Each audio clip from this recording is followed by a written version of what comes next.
A question for you. With all this transfer speculation going around at the moment, and plenty of players being linked with coming into Chelsea, we need to focus on players that are going to possibly leave this summer. We've seen so many players being linked with moves away. We've seen players that contracts are going to expire.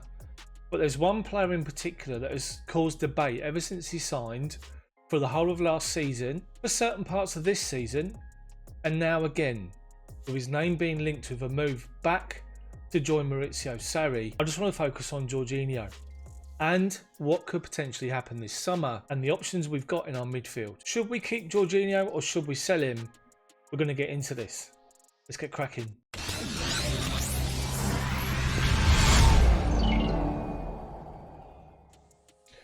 It's fair to say that not many people knew of Jorginho when he joined Chelsea under Maurizio Sarri. It was the first big signing. He came in and looked quite slight, he didn't look very bulky. I mean, you'd look at him and think straight off the bat, you know, you need to bulk up a bit. You need to deal with the physicality of the Premier League. You need to deal with going away in the winter, one of these teams away from home, in a midweek, in a scrap. And you'd wondered if we had to cope with it. Now, we have to be very honest here about Jorginho and his qualities. And we have to be just honest with the situation. Plenty of people have had their say about Jorginho. Plenty of people are talking about the role he plays. But when you look at him, when he first came into the club, and the fact that he played in Serie A, which is so slow, it's so methodical, where he's got time and space to dictate and to orchestrate, you looked at him coming into the Premier League and thought, I wonder if he can cope. If he can cope with it, if he's going to be able to get used to the pace, and as I said, the physicality of the game. For the first 10 games last season, Chelsea were flying. Chelsea were playing really well, winning games, everything seemed to be rosy.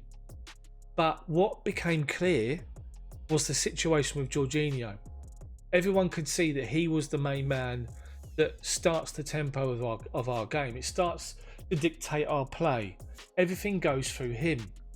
So it became pretty clear last season, after 2 months or so, if you're an opposition coach, that you sit and think, right, how do you stop Chelsea?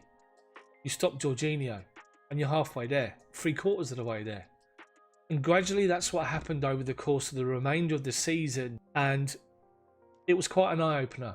Think back to Tottenham away. Think back to getting absolutely battered by Tottenham away, and just Son running past him like he was standing still.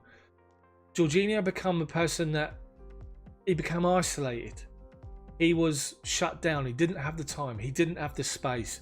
He struggled with the physicality of the game, and he struggled in trying to get his tackles done. Think of Everton at home where he lashed out at, I think it was Sigurdsson at the time, got himself a booking. There were situations where he became frustrated and the team began to stutter. It wasn't functioning as well as it should do. When we made a tactical switch, we played Man City in the League Cup final, if you remember. We drew 0-0, lost on penalties. But Maurizio Sarri had made a tactical switch and put somebody next to him. And it got the best out of the players that we had with Jorginho. He finally had somebody next to him that could take the burden of the defensive expectations from him, but he could then get some space to play his game. Unfortunately, what happened was we switched back to the way we were playing, and it just became quite an eye-opener. And of course, the debate rumbled on. Should Jorginho switch with N'Golo Kante? I hold my hands up. I have to say, I personally was calling for it from the moment that it became clear that Jorginho was a target and everyone was shutting him down. It was stopping us. It was a simple solution for me. I wasn't asking for Jorginho to be taken out of the team. I was asking for him to be moved just slightly forward and swap with Kante. Jorginho could still dictate possession. He could still dictate our attack and the focus of our attacks, just with the defensive expectation taken away from him. Yes, of course, he still have to do a job, but that would have been taken away from him, with the focus being N'Golo Kante, who, let's face it, is the best player in the world playing in front of a back four. It didn't happen for one reason or another, but we managed to get a good run at the end of the season. Well, I say we had a good run. We stuttered and we faltered, but everybody else around us did, and somehow we finished top four. The Europa League, let's be honest with you, the only time that we had a real hard game was when it got to the semi and when it got to the final. But we say hard game, but look what happened. Arsenal were atrocious. Even though they started the better, 4-1 says it all. So we come to this season and Frank Lampard's taken over, and surprisingly enough, he's kept Jorginho in that same position and KANTE in the same position. But what's been noticeable from the word go this season is Jorginho is much more physical. He's had his year to settle down. He's had his year to get used to the league. He's now more physical. He now makes more tackles. He's now not afraid of picking up the ball with players around him, shutting him down. He's used to it now. And he's actually had a really good season so far. And fair play to the guy. Let's all be honest. We're all sitting at the last summer thinking he's going to go and be sold. As soon as Sarri comes calling, he's off. He's joined Juve. Expect Jorginho to go. And he didn't. And he's come out and said that he is going to stay. He's his own man. He wants to prove that he's his own man. He's not just someone that follows Sarri everywhere. And to his credit, and you have to applaud him for it, he's been outstanding this season, you have to say. Tackles better. Winning the ball back, much better. Interceptions better. Use of the ball is good. But he's got legs around him. He's got the youngsters around him, which gives him the option.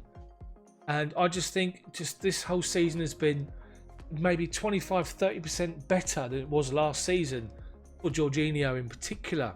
So when you're thinking of Chelsea now, and you're thinking of the players we've got, and you've got Loftus-Cheek to come back, you've got Barkley, who's shown some sort of an emergence in the last couple of games for the postponement. You've got Billy Gilmour, who's come in and impressed.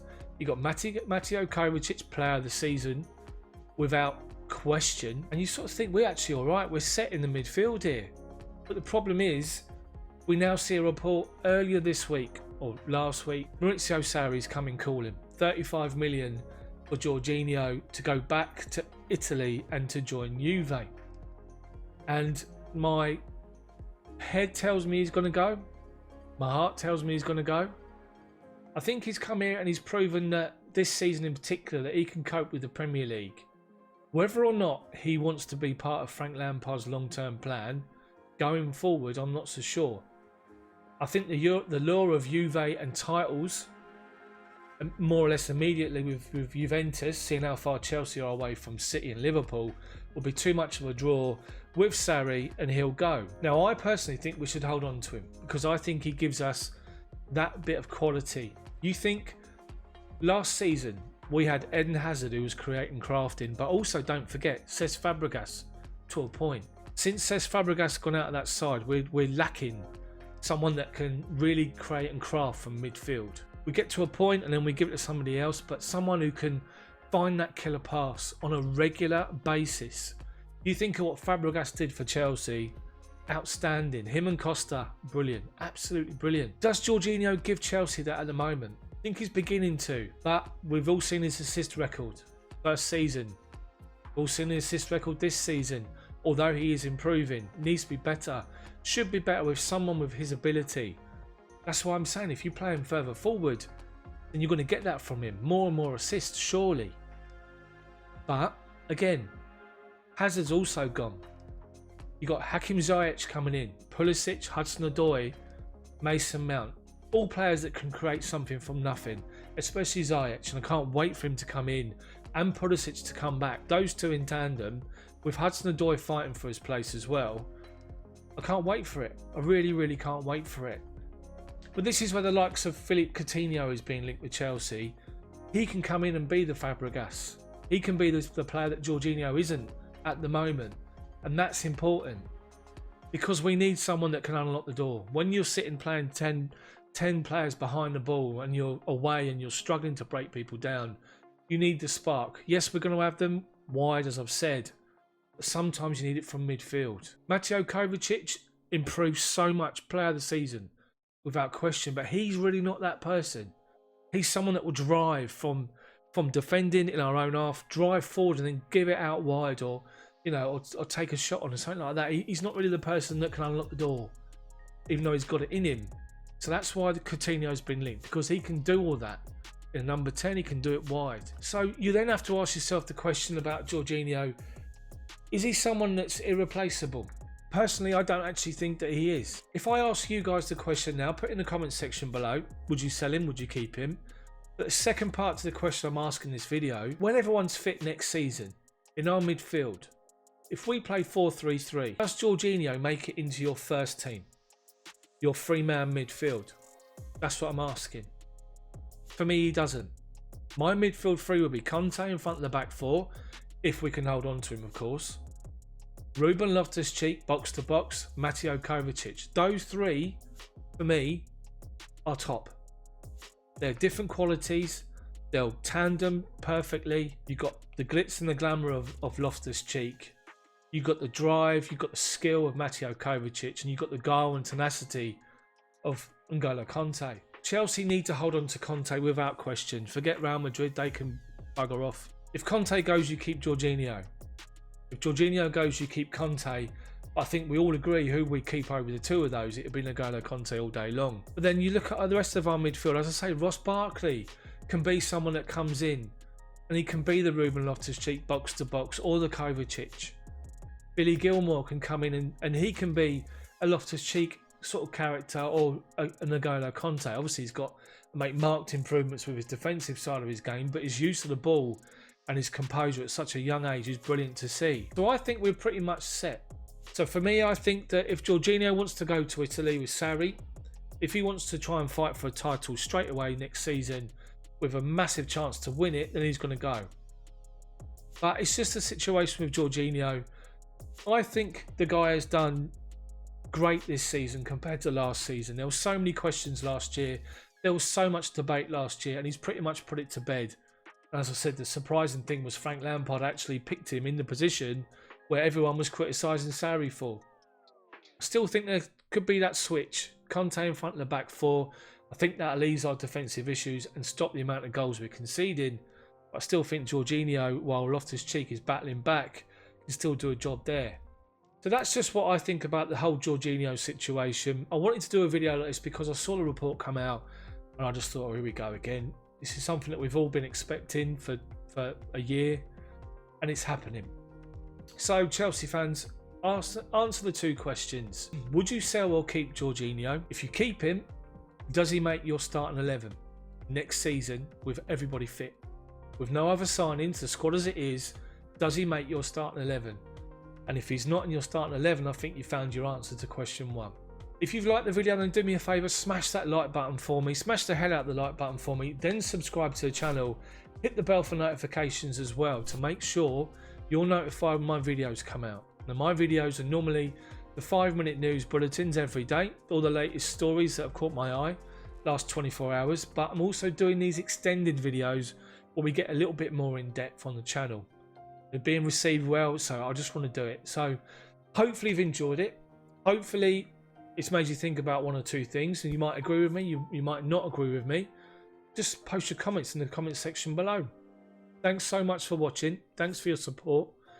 Smash that like button, subscribe to the channel, post your comments. See you all next time.